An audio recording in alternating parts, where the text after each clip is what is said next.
அருகே 6 கோடி ரூபாய் மதிப்பிலான தார் சாலை அமைப்பதற்கான பணிகளை அடிக்கல் நாட்டி வைத்து சட்டமன்ற உறுப்பினர் தொடங்கி வைத்தார்.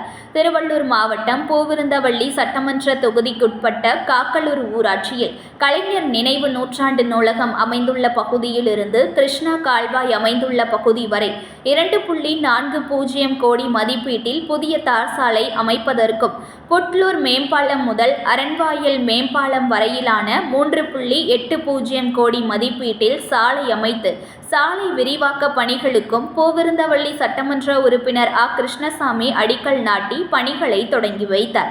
இந்நிகழ்வில் ஒன்றிய செயலாளர் ஜெயசீலன் உள்ளிட்ட திமுக நிர்வாகிகள் பலர் கலந்து கொண்டனர்.